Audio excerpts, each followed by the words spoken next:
Tout le monde, j'espère que vous allez tous et toutes très bien. Aujourd'hui on se retrouve vraiment toutes démaquillées et avec tout plein d'imperfections, mais pour une nouvelle vidéo. La vérité sûre, c'est la deuxième que j'instaure sur ma chaîne. La première était bien sûr sur la marque Tarte. Et aujourd'hui pour cette deuxième vidéo, la vérité, eh bien je pense que vous l'avez vu dans le titre de toute façon, nous allons nous attaquer à la marque Charlotte Tilbury qui est débarquée en France il n'y a pas si longtemps que ça. Pour l'occasion, j'ai été invitée à la soirée Gold de Charlotte Tilbury qui s'est passée il y a 2-3 jours. J'y suis allée d'ailleurs avec Pauline que vous avez déjà vue sur ma chaîne. Je te fais plein de gros bisous ma belle d'ailleurs. Et c'est vrai que j'ai essayé de prendre un petit peu des produits de tout. Alors il y a certains produits que j'aurais beaucoup voulu tester mais je ne pouvais pas. Je vais vous expliquer tout ça plus tard. En attendant, j'ai pas mal de produits à tester. On va essayer de se faire un look total avec tout ça. Et puis voir ce qu'on en pense un petit peu. Je me suis munie de mon serre-tête habituel et je pense que vous avez l'habitude de le voir. Nous allons pouvoir donc commencer cette vidéo avec le premier produit qui est la Magic Cream, comme ça, qui est la crème je crois la plus connue de chez Charlotte Tilbury, qui fait apparemment des miracles. Alors déjà, est-ce qu'on parle des emballages? Je les trouve magnifiques. Et donc le pot se présente comme ça. En fait je trouve que les packaging Charlotte Tilbury sont hyper luxueux. Donc cette crème nous promet la favorisation de l'élasticité, la réduction du gonflement et elle sert également à revitaliser l'apparence de la peau. Donc nous allons tester. Après ce n'est qu'un premier test, c'est à tester sur la durée une crème. Donc nous allons voir déjà ça tout de suite. On va bien voir, je sais pas du tout la quantité mais nous allons bien voir. En fait ouais, ça fait un peu comme un baume.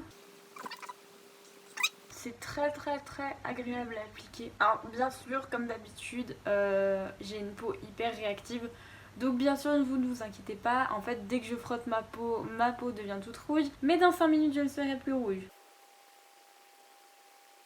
Bon écoutez, je suis en train de finir d'appliquer la crème, j'en ai peut-être mis un poil trop, mais de visu comme ça, de ce que ça ressort à l'écran, en effet j'ai l'impression que ma peau est un peu éclatante, enfin la lumière ressort. Mais sinon ce premier produit, déjà je le valide. Ensuite, deuxième produit que j'ai acheté, c'est le tout dernier fond de teint, le Hollywood Flawless Filter. Donc c'est un fond de teint qui promet une jeunesse radieuse de superstar. Attention, je disais donc, je l'ai pris en teinte 3, je sais plus du tout combien il y a de teintes, je vous le remettrai à l'écran, mais il me semble que c'est pas énorme. En revanche, le packaging est super beau et l'originalité du fond de teint, je vais vous le montrer, c'est que c'est un embout anti-cerne, mais assez énorme comme vous le voyez. J'ai jamais testé de fond de teint avec cet embout là, mais déjà pour moi c'est un bémol parce que en fait je trouve que c'est des embouts qui s'infectent vite, on va dire, si on a des imperfections. C'est vrai que vaut mieux travailler avec quelque chose qu'on travaille sur la main d'abord. Bref, je vais essayer donc de l'appliquer comme on devrait l'appliquer. Ensuite je prends ma petite éponge et je vais venir estomper tout ça.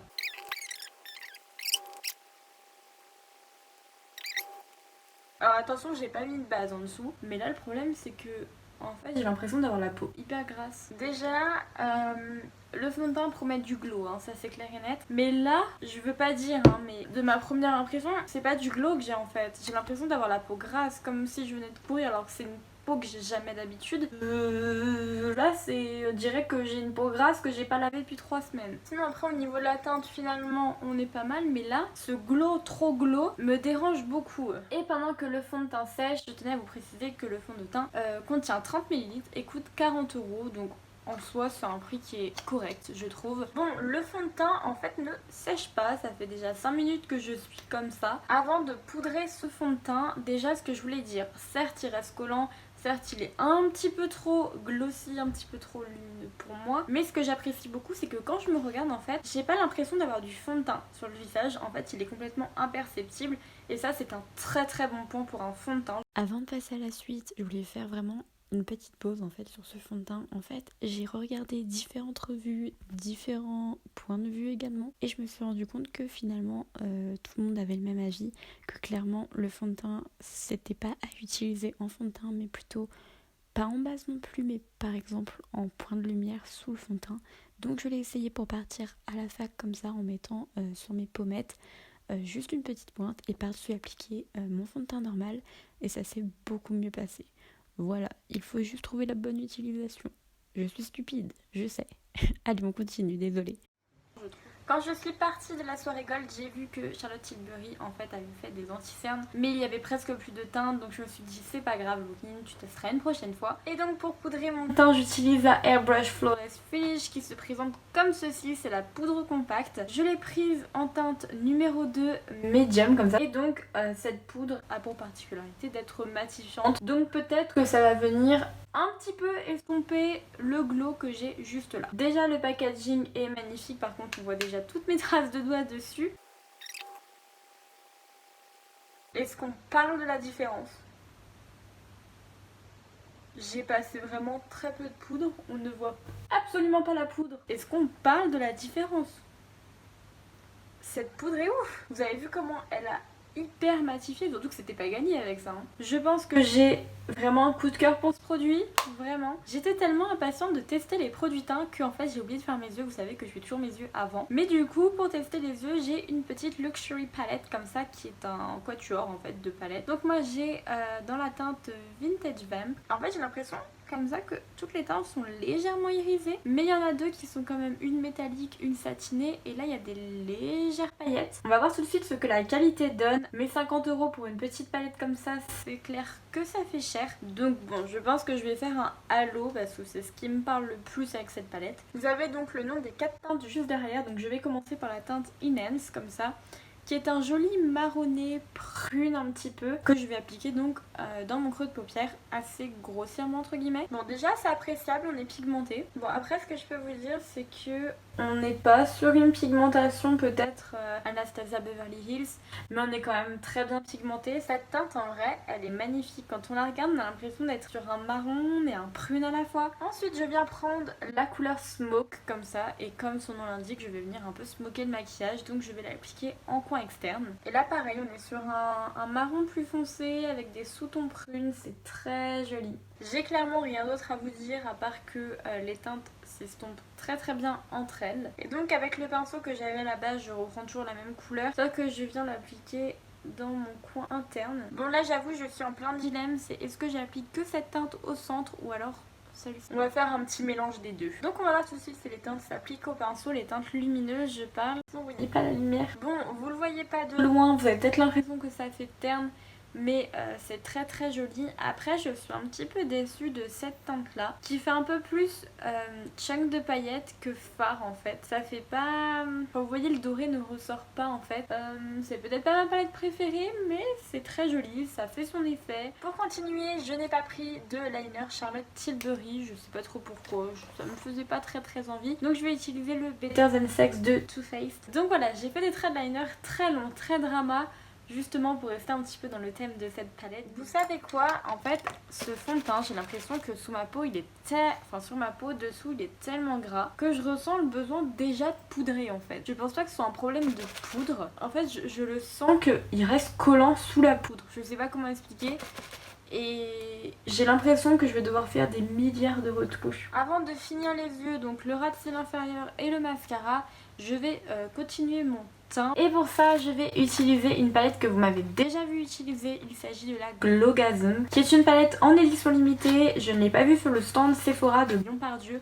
En revanche, je sais pas du tout si elle est sur internet, enfin sur l'e-shop de Sephora, mais vous pouvez la retrouver sur fil unique au prix de 75 €. Où dedans vous avez un bronzer, 2 blushs et un highlighter. Bien sûr, comme on connaît Charlotte, ce sont des teintes toutes lumineuses. Dans ma vidéo, c'était quoi? Je teste des nouveautés gros prix, je crois. J'avais déjà testé cette palette et j'avais pas testé de bronzer. Je l'ai testé en interne et le bronzer, c'est pas mon produit préféré dans cette palette. Une quantité phénoménale de bronzer pour à peine réussir à réchauffer mon teint. Enfin, j'ai l'impression que ça ne se voit pas. Enfin, quand on repart les deux côtés, la nuance, elle est pas hyper grande. En revanche, j'ai testé tous les blushs, j'ai testé l'highlight. C'est juste magnifique. C'est clairement juste magnifique. Ce sont des teintes lumineuses et qui sont quand même très vite pigmentées. Donc je comprends pas en fait par rapport... au bronzer. Pour de ce qui est la palette, je connais déjà le potentiel de l'highlighter, il est somptueux, vraiment, faites-moi confiance. Il est hyper pigmenté, magnifique, il se fond vraiment super bien la peau, je pense que vous voyez la beauté de cet highlight. Mais j'ai acheté quand même le produit phare qui est le Hollywood Beauty Light Wand, qui est donc ce petit produit, vous l'avez vu passer partout je pense. C'est un petit embout mousse comme ça et en fait... d'après ce que j'ai compris. Ah, vous avez un petit bouton à tourner, enfin un petit truc. Il y a écrit on ou off. Je sais pas comment on l'applique, si je dois l'appliquer au doigt.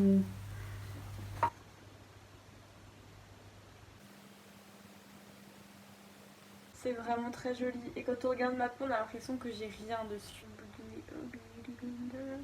C'est vraiment super joli. Avec juste un tout petit peu, j'ai cet effet là.